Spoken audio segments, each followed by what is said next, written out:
Assalamualaikum warahmatullahi wabarakatuh. Kita akan langsung membahas pertanyaan ataupun juga masalah yang disampaikan dari sahabat viewers kita. Saya bacakan dulu pertanyaannya. Pak, izin bertanya, saya menikah siri dengan lelaki yang beda agama. Dia sudah mengucap 2 kalimat syahadat dalam kurung mu'alaf sebelum menikah, tapi tidak ada bukti surat mu'alafnya. Saksi dari pihak suami sudah meninggal dunia, begitupun penghulunya.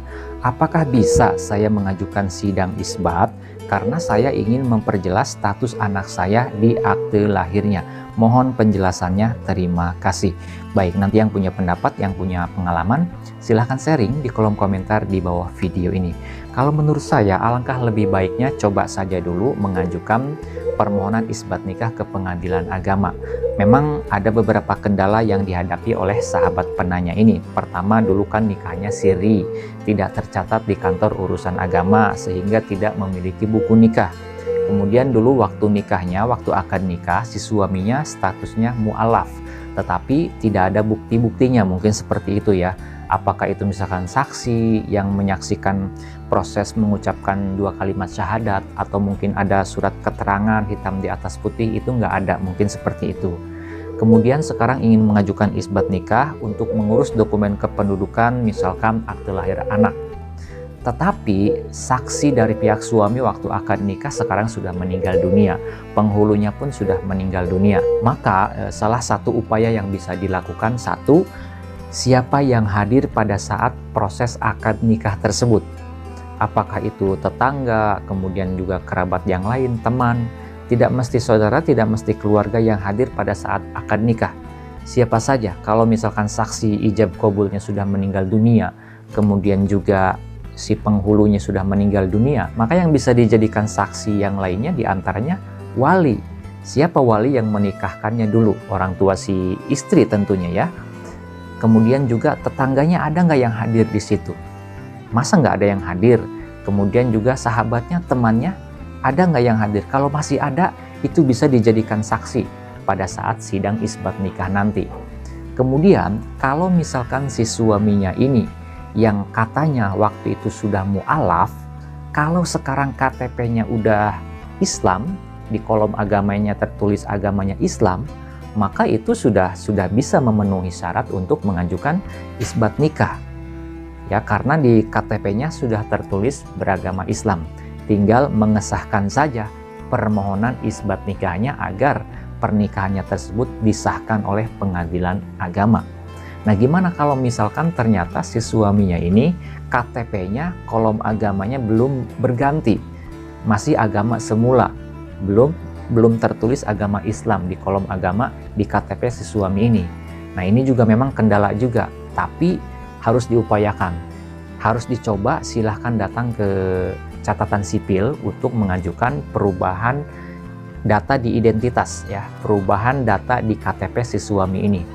Sampaikan bahwa si suami ini ingin merubah data kolom agama yang tadinya beragama berpindah atau berganti menjadi agama Islam. Bilang aja karena mu'alaf, dulu beragama apa, sekarang agama Islam, ingin mengganti kolom agama menjadi agama Islam. Mudah-mudahan dipermudah oleh pihak catatan sipil. Karena di catatan sipil itu setahu saya, nanti untuk lebih pastinya datang aja dulu ke Capil. Kalau setahu saya, ketika kita warga negara ingin mengurus suatu dokumen kependudukan, tetapi sebagian persyaratannya tidak ada. Misalkan tidak punya akta lahir waktu dulu, atau misalkan seperti sahabat kita ini ingin merubah data di KTP ya, data agama dari agama sebelumnya menjadi agama Islam, tetapi tidak ada bukti hitam di atas putihnya, apakah itu berita acara pengucapan 2 kalimat syahadat ataupun misalkan bukti-bukti yang lainnya, maka saya rasa itu bisa menggunakan SPTJM. Nah, SPTJM itu setahu saya adalah surat pernyataan tanggung jawab mutlak. Nah, itu dipergunakan oleh catatan sipil untuk mengurus penerbitan suatu dokumen kependudukan di mana ada beberapa persyaratan yang memang tidak dimiliki oleh si pemohon ini. Itu bisa dengan menggunakan SPTJM. Jadi nanti tanyakan saja, Pak, bisa nggak nih bikin KTP ya, merubah KTP, data agamanya pindah ke agama Islam. Tapi tidak ada bukti-buktinya. Dulu nggak bikin surat pernyataan, dulu nggak bikin berita acara misalkan. Bisa nggak pakai SPTJM? Ya kalau menurut saya sih seharusnya bisa ya. Negara harus memberikan kemudahan kepada warga negaranya. Tapi prakteknya saya juga tidak tahu ya, pastinya di lapangan seperti apa, apakah mudah atau seperti apa. Jadi alangkah lebih baiknya datang saja dulu. Nah itu, jadi kalau untuk mengajukan isbat nikah, kalau untuk sahabat kita ini, ya sebelum mengajukan isbat nikah, pertama harus mengumpulkan bukti-bukti dulu ataupun juga saksi. Yang pertama saksi akad nikah dulu. Masih ada nggak orang yang dulu hadir pada saat akad nikah, atau misalkan walinya masih ada atau tidak, saksi-saksi ataupun kerabat ataupun saudara ataupun teman dari pihak istri waktu akad nikah itu masih ada atau tidak. Kalau masih ada, ya minimal 2 orang itu bisa dijadikan saksi pada saat sidang isbat nikah. Kemudian terkait dengan persyaratan, tentu harus melampirkan fotokopi KTP, fotokopi kartu keluarga. Nah, kalau KTP si suami sudah beragama Islam, kolom agamanya itu mudah. Tapi kalau misalkan kolom agama di KTP si suami ini masih agama yang lain, belum pindah ke agama Islam, harus dirubah dulu, mengajukan perubahan data KTP ke catatan sipil.